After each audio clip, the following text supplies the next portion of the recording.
Au début des années 2000, nous avions besoin de moderniser nos systèmes de culture. Pour cela, Légumes de France et les acteurs nationaux, le CTFL, l'INRA et autres, ont créé un GIS scientifique. Tout le monde s'y est mis, les stations d'expérimentation professionnelle, les chambres d'agriculture. Et nous voulions apporter clé en main des systèmes innovants pour la production de nos légumes. Et en 2007, au congrès de Légumes de France à Reims, nous avons signé avec les grands instituts nationaux le premier GIS scientifique français. Alors le GIS Picleg, ça a été la structuration d'une communauté réunissant à la fois les chercheurs, les agents de développement et les expérimentateurs. Ça a été aussi la réalisation de 25 projets construits dans le cadre du GIS Picleg sur l'ensemble des thématiques de la production intégrée. On peut aussi citer en termes de communication le transfert des résultats à travers plus de 110 articles rédigés pour des revues scientifiques et techniques et plus d'une 60aine d'interventions dans les salons professionnels et les colloques scientifiques. À la Chambre d'agriculture des Bouches-du-Rhône, on travaille avec des maraîchers qui rencontrent un certain nombre de problèmes et auxquels il faut apporter des solutions évidemment. On a fait remonter ces problématiques auprès d'expérimentateurs et de chercheurs qui travaillent notamment à travers le GIS Picleg, dans des programmes comme GEDUBAT et GEDUNEM. Ces expérimentateurs ont trouvé des solutions intéressantes pour la profession, ce qui fait que nous, maintenant, en tant que conseillers techniques, on diffuse l'information auprès des producteurs. Alors, la PREL est une station d'expérimentation. On met en place des essais chez des producteurs pour répondre à des problématiques de terrain dans les systèmes maraîchers. On a participé à de nombreux projets en partenariat avec l'INRA et des stations régionales autour de la problématique des bioagresseurs telluriques et notamment des nématodes qui causent de graves problèmes dans les systèmes maraîchers.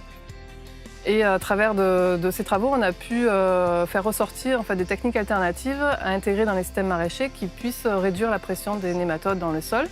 Notamment le sorgho fourragé est une des techniques alternatives qu'on a adaptées en faisant des sorghos de plus courte durée qui aient un effet plante-piège et biofumigation vis-à-vis des nématodes. Ensuite, notre objectif, c'est de pouvoir transférer facilement le résultat de nos essais aux producteurs et leur apporter des solutions rapidement. À l'Unilet, nous réfléchissons à des modes de production des légumes d'industrie qui soient plus économes en produits phytosanitaires.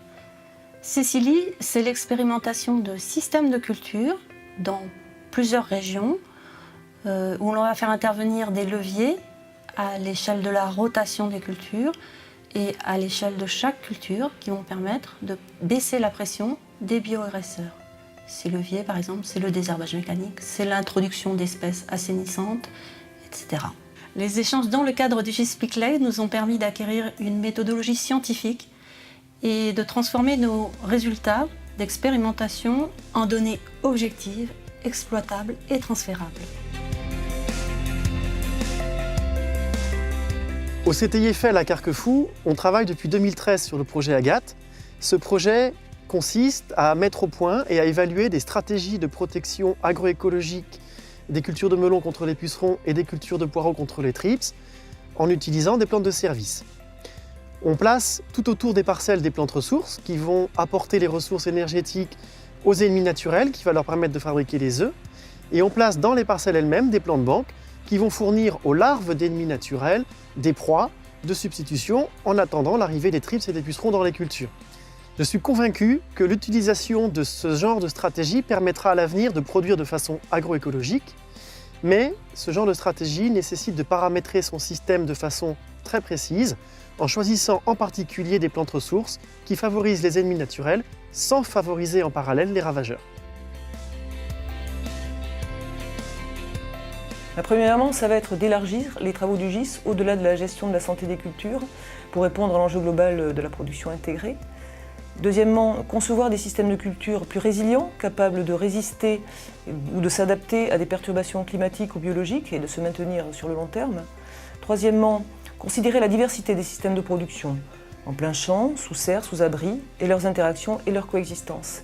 Et enfin, diversifier et organiser les systèmes légumiers à des échelles supraparcellaires, l'exploitation, le territoire, la filière. Et pour faire tout cela, il faudra bien sûr identifier et lever les verrous qui sont de différentes natures, à l'adoption de systèmes nouveaux, agroécologiques et résilients. Dans les 10 dernières années, le GIS Picleg a construit sa spécificité et a réalisé des travaux importants et utiles. Et je suis sûre qu'il saura relever les nouveaux défis qu'il s'est fixés et dont les maîtres mots sont diversité et diversification.